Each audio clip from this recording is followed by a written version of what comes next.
Hey, I'm Chris, and today what we're going to do is we're going to talk about how the professional teaching philosophy involves me as a teacher candidate and how it works with my students as well. As you know, that I work in a correctional facility and I work in an all-male facility. So how we use this guideline to actually prepare our students once they get out of the facility and how we can actually treat them in a spiritual manner. So today what I'm going to do is we're going to talk about how these examples that I'm going to use, how it prepares the students for once they get out, and how I have grown as a teacher candidate to where I'm at from what I used to teach to now how I prepare myself into a better teacher and keep on moving with it. So in this sense, the mission of the College of Education the mission for the entire university is the mission of the Office of Spiritual Life is to serve the GCU community from a Christian perspective. Spiritual Life carries out a mission as staff develop and train student leaders to ministry in university, local, and global communities. That's the mission of GCU. So in the sense, we have a role of what I believe in as a teacher candidate is grow with spiritual life, serve the Grand Canyon community and the Christian perspective, teach the Word of God, train leaders, basically train other people, and foster a culture of student-led ministry. That's one of the things that they see as, and so in those five aspects, I would honestly say that becoming a teacher in an all boys male facility, we have to prepare ourselves and prepare those young men becoming a better person. So one of those things right there, teach them, we not necessarily teach them the Word of God, but in the sense of teach them in how to actually use that spiritual life and use us as a role model, as our teachers, as role models, and prepare them, and we can help them along the way, guide them. So in the same sense, one of the other things that we like to do is the philosophy of being a teacher from then till now. I honestly say that becoming a teacher, well, when I first started, it was kind of like, I had basically somewhat of a clue in how to run a curriculum, and it was kind of like, okay. So now as I've stepped into these roles as a teacher and started learning more and more and how to become a better teacher and going through the aspects, I've learned that some of the things that you have to do is you have to change. And if you don't change, then you're not going to become that effective teacher. So needless to say, when I used to teach, it was kind of like, all right, here we go. All right, guys, this is what we do. Now I have it all planned out where I'm completely set with what I have to do and how I'm going to do it from the first day to the very last day when they take their test or they do a actual, I kind of regurgitate the actual, the whole lesson, doing a lesson plan. So I would honestly have to say that my philosophy has changed dramatically. I'm very adamant about making sure that my students are learning what they need to learn. They are not just sitting in class going, all right, we got you, Mr. V. Hey, we understand. Okay, let me just do it. So my thing is I want them to grow with my plans, with my course, with my lessons. So I get them very active. I get them really active. I want to make sure that they completely understand. And that's part of me growing as a teacher, trying to get them all into what I'm trying to teach in the sense of class. I used to kind of sit there and be like, all right, all right, guys, do it on your own. Go ahead and read it. We'll read it out loud together, and then we'll answer the questions later. But no, not now.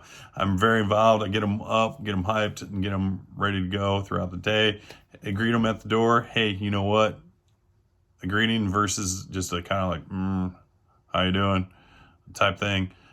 I think they truly enjoy the fact that I'm there to assist them and make history fun. So I honestly say that some of the things that I would honestly have to do with them is quite important in the sense of how they feel, how things have changed. Some of them said, hey, you know what? I really enjoyed this class today, and I really enjoyed what we talked about. So my styles have just basically gone from being a kind of like, well, kind of unsure to now like hit it. You know what? Nail it. So once those kids get out of the class, they know exactly what it is. It's great to hear that other kids are talking to other teachers saying, hey, you know what we learned about in history because Mr. Buick talked about this, and this. That's growing because you know what? Because the kids are understanding and retaining the material. And that's what I like to hear. And so that's one of the things that I'm very, very happy to hear about. So in the sense of growing as a teacher, I've grown dramatically. So unfortunately, I talk about working in a juvenile prison. Unfortunately, we don't have computers that kids have access to. Their tablets are just tied in with mostly music and movies, so they're not really tied in with any type of schoolwork. So basically, in the classroom, what I use is a Promethean board. The Promethean board is very involved. We have it's like kind of like a smart board, so to speak. I like to call it my big iPad. So in the sense of that, the kids love to use it as an interactive tool. Sometimes I bring up the maps and things like that, and I'll have things set up where kids are able to kind of track what I'm talking about by either arrows or by fingertips, by touching it. They love the interaction. They actually get up and get to go do something on top of the board. And some of the things is that I like to get the attention of them. Maybe I just might one moment and be like, all right, don't even say anything. Just pop it up right up on the board and be like something up there and be like, the world goes to war. And the kids are like, whoa, what's this all about? And so then you can use big displays. You can use little displays. My thing is to get them to kind of focus in and just kind of like, it's kind of like I said, an attention grabber, and just be like, hey, you know what? What is this class about? Let me see what this is all about. And the purpose, the multi-purpose, it's a multi-purpose board. So I love to use it when sometimes the kids are, just doing their work and they don't need any type of like PowerPoint or anything like that on the board. Basically what it is that I like to use it as like somewhat of a speaker of a radio type thing. I'll run the radio through the speakers and through the Promethean. You can use it as a projection. You can use it as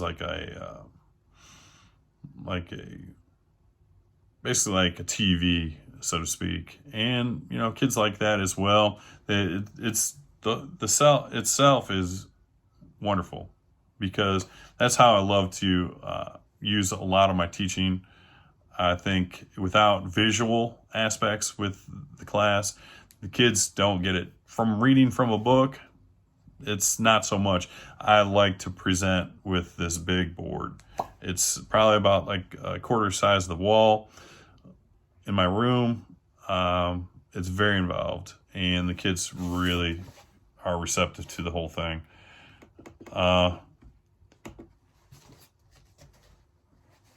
So one of the other things too is that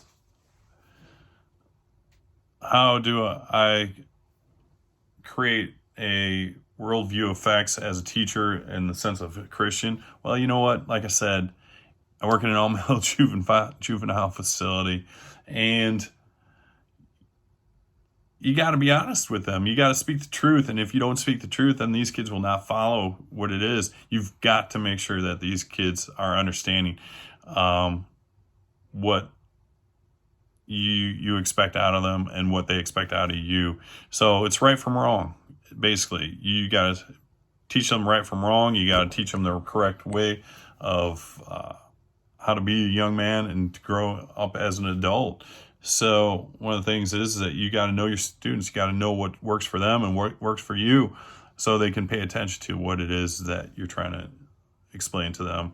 So in the sense of how to work in a community in that sense is very limited. So you can only really kind of talk to the parents a little bit through phone conversations.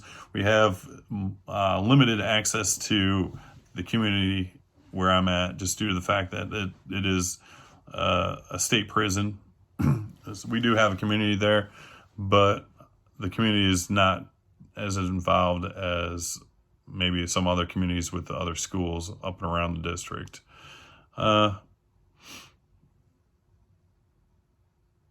My students, I basically am always honest with them. I tell them up front, if I don't know something, I'm going to tell them, hey, let me find out for you and let me get that back to you. They look to you as a mentor, as a parent, so to speak, and just an overall teacher to make sure that they understand you and they understand what I'm trying to tell them. So overall, I really think it's always a challenge with my students, and whether or not they learn, and if they do learn, that's a bonus, but I try and make sure they do, because I've had quite a few say, hey, you know what, I really enjoyed this class, and step out. So my goal to them is become a better person, become more spiritual in the sense of, hey, you know what, we're there. We need to, encompass the entire philosophy of everything, especially when it comes to teaching the Renaissance and things of that sort.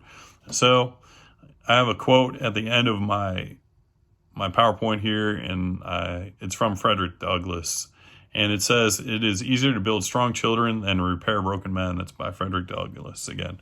And I feel that this holds true to our students, because our students are juvenile that have been arrested, have been placed in a facility. So if we can get to them right now, guess what? We've made it. And if we can make the change with them and they're willing to make the change for themselves, then we can definitely do this. And I strongly feel that these boys, some do change, some don't. And unfortunately, it's whether or not they accept the leadership from us, and they accept other people in their life at the facility to help them through their life. So that's pretty much all I've got. Thanks for listening, and you have a good day.